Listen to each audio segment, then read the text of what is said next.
Hello, my dear students. I hope you all are very fine at your home. Today, in this video, we are going to discuss the question answer as we have completed all the explanation of this chapter in the previous videos. Okay, so today we are going to discuss the question answer, that is short question answer, which is given in your book exercise D. Okay.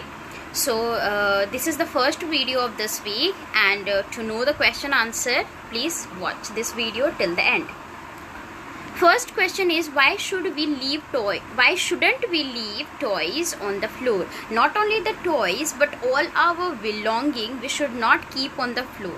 Why we should not throw here and there, and we should not keep the toys and any of our belonging on the floor? Because whenever we are moving, and they can come under our foot and we can trip over them and we can fall, and if we are falling, then we can get injured. So this is why we should not keep our belonging on our floor.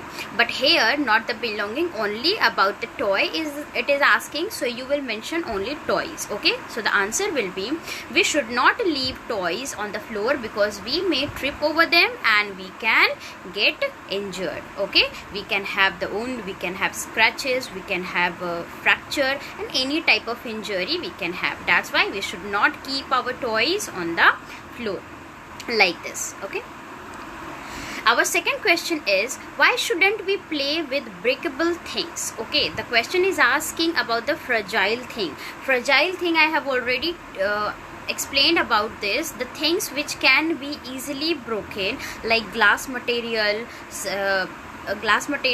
like mirror, cup, crockeries, bowls, or the glass flower wash, these can be easily breakable, and these are known as fragile thing. So question is asking why we should not play with that, because if we are playing with that, then it can fall and it can break, and the small pieces of the that thing can pierce into our skin, and it can causes bleeding or the wound. If we are not careful about that, then it can become worst. Okay, that's why we should not play with the fragile things. Okay, we are having a lot of toys, with that we can play.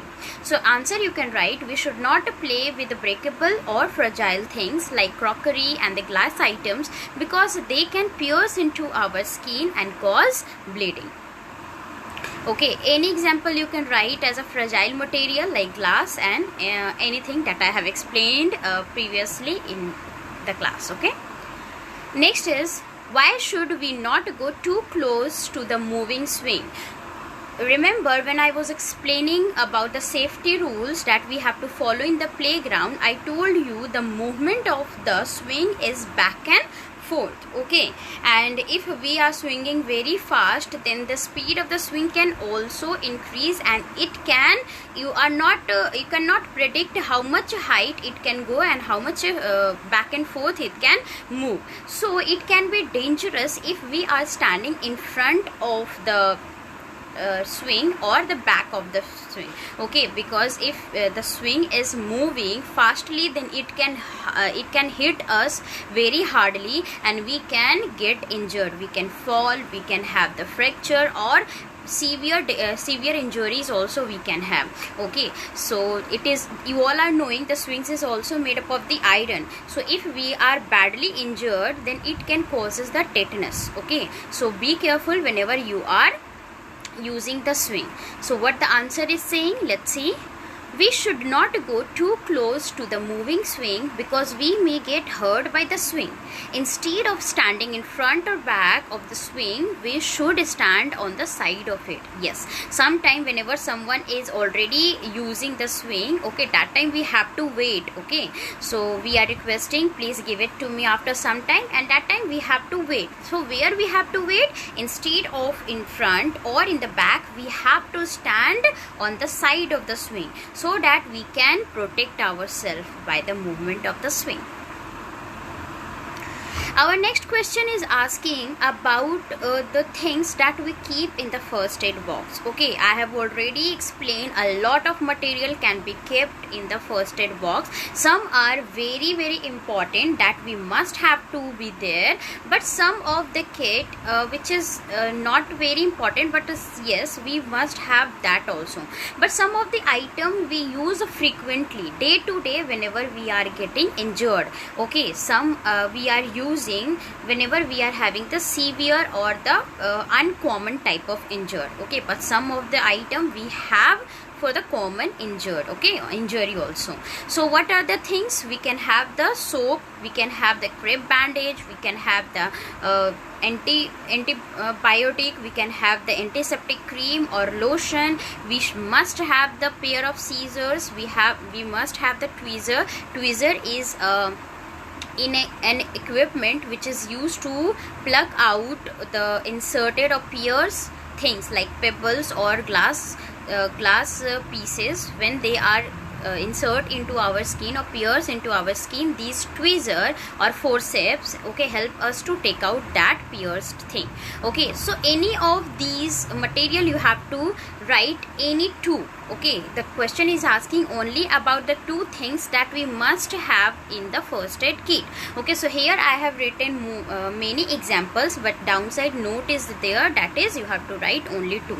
Okay, a small soap, thermometer, pencil torch, a pair of scissors, tweezers, crepe bandage, small cotton roll, antiseptic cream, etc. Okay, so whatever you want you can write. You can see here in this picture a lot of first aid box kit is there. Okay, our next question is, why are you advised to take or touch medicines under adult supervision? First of all, I want to clear about this question.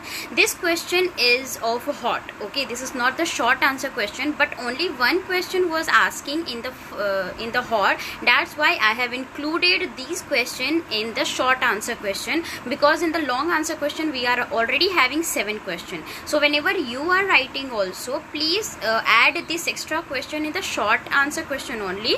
Okay, it's not needed to write the hot question answer. Okay, because only one question was there, that's why I have added this question in this. So what the question is asking, whenever we have to take the medicine, we have to consult with the parents. Why? Because the parents are knowing more than the children. Okay, you are not knowing which medicine and how much doses of the medicine you have to take. There are the different type of medicine which is required for the children, okay, and for the adult. Doses are also there, like you have you might be seen on the back of the medicine, it is written 250 mg, 500 mg. Okay, so what this is saying, it always tell about the quantity that we have to take according to the age and according to the condition of the illness. Okay, so whenever you are taking the medicine, you must be concerned with your parents, because they are knowing better and they can decide which type of medicine you should give, or any requirement of medicine is there or not. Because sometimes if we are sneezing, we are having cough, then only with the help of the home remedies we can cure ourselves. Okay, so taking medicine in each and every type of the illness is also not good. So it is better to take the advice by your parents before taking the medicine. Okay, so let's see what the answer is saying. We should take medicines under adult supervision because they know better about the medicine, obviously, and doses which is required in related illness. Okay, maybe you are not knowing which medicine is there for which type of illness, so it is better to take the advice. And if your parents are also confused, then please take the advice by the doctor.